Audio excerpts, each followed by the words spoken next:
Welcome back to my testimony of God's grace. In part 2, I describe our return to Denver and God's favor during my darkest hour. We came back and I got a job, like Peter, who returned to fishing. I got a job as a graphic designer at the big newspaper here in Denver, the Rocky Mountain News. And God blessed us financially. You know, even though I was in a state of great confusion, He continued to bless my family. He continued to bless us. My soul was vexed, but His blessings continued to come to us. I worked at the paper the first year, and then we had two papers in Denver, the Rocky Mountain News and the Denver Post. They came together in what's called a joint operating agreement. And to make a long story short, two graphic design departments came together, and we had twice as many people as were needed. And one by one, and it was the people of the Rocky Mountain News, one by one they began to leave. And that was very stressful. I enjoyed working there. My boss, who was from the Post, really liked me. I was doing well. I got a raise. You know, again, even though I'm in a state of confusion, God doubled my salary. He just led me by the Spirit to look at. We all got a raise, and the Lord said, "That is not your raise." So I asked them to reconsider, and I had to go through 3 levels of management before they said, "Well, you have a degree, don't you, in art?" And I said, "Yeah." And so they doubled my salary. So I went from making a little under $30,000 to making over $60,000. So God truly blessed us financially, even in this state of confusion.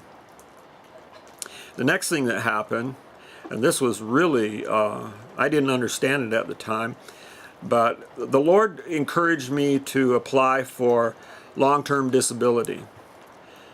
Those of you who know me know I have health problems. This arm does not work very well. In fact, it's paralyzed. And I thought, well, you know, I have an existing condition. This is not going to do me any good. But I knew from the Spirit that I was supposed to get this long-term disability. So I got it. And I don't know how long it was after that, maybe 6 months, something around there. One night I had come home from work, I was watching TV, and I did not feel well. I found my wife. I said, "You know, Deb, I'm not feeling so good. I'm going to lay down, but don't let me go to sleep. Come check in on me." So I laid down, and I was getting worse. My left arm was hurting terribly, which was not really unusual, although it felt a little different. And my ears, I was hearing almost like a jet airplane in the distance. She came in and said, "Well, how are you doing?" I said, "Something's wrong. Call 911. We called 911, and in less than 5 minutes, there were 6 or 7, 8, 10 big guys in my bedroom doing all kinds of things to me. My poor little kids, they were just little guys, were peeking around. They didn't know what was happening. They put a bunch of wires on me, and finally I said, "So what's going on?" And the EMT said, "You're having a heart attack."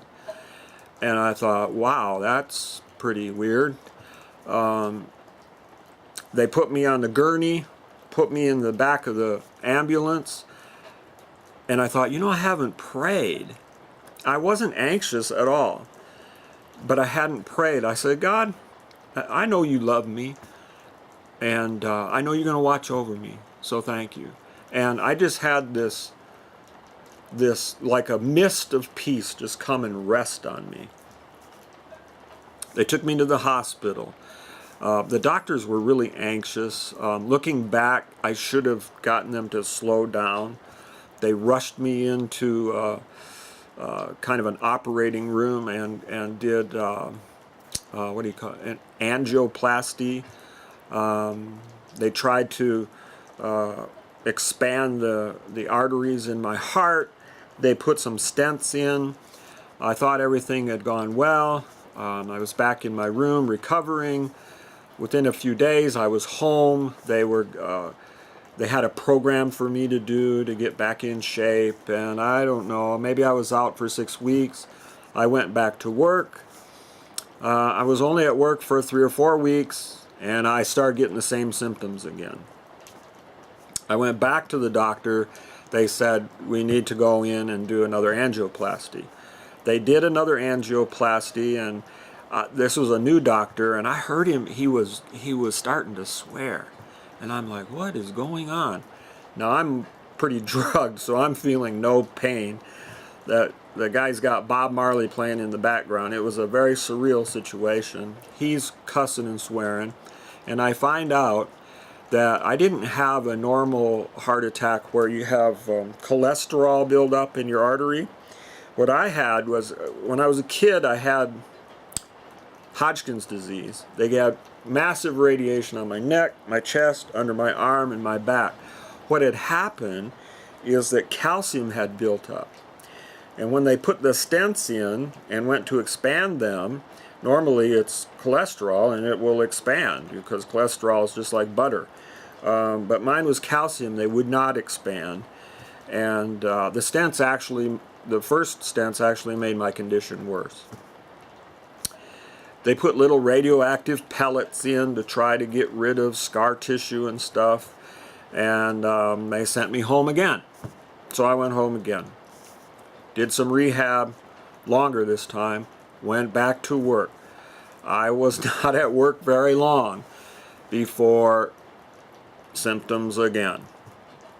Took me back to the doctor, did some I don't know what they did, but they could see that things were not right. And they said, well, you need open heart surgery.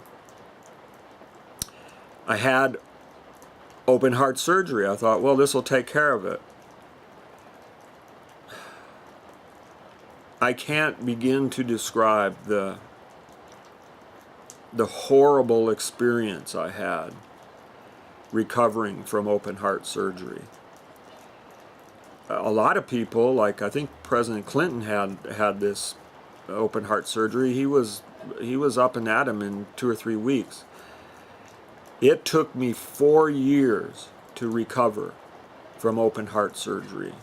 I couldn't sleep through the night. I was fearful I was going to die. My heart was flopping all over the place. It was just a really bad situation. Now, during this time, I still knew God loved me, but I was just exhausted. I was confused. I didn't know what to do. I had a lot of pain. They ended up putting me first on one narcotic, and then I was addicted to that, and they finally put me on methadone, which I am still on. I've been trying to get off of it for 4 years. If any of you know anything about methadone, it's worse than heroin as far as trying to get off of it. So now we're about at this last year, like 2011. I was in bed a lot, in pain a lot. I'm sure my wife was really worried about me terribly. It was affecting my marriage, my kids. I wasn't reading the Bible. I would pray. God was still blessing us financially, still protecting us. You know, no matter what you're going through, if you believe in Jesus Christ as your Savior, He will protect you. He puts angels around you. I don't know how He does it, but He keeps you. He protects you.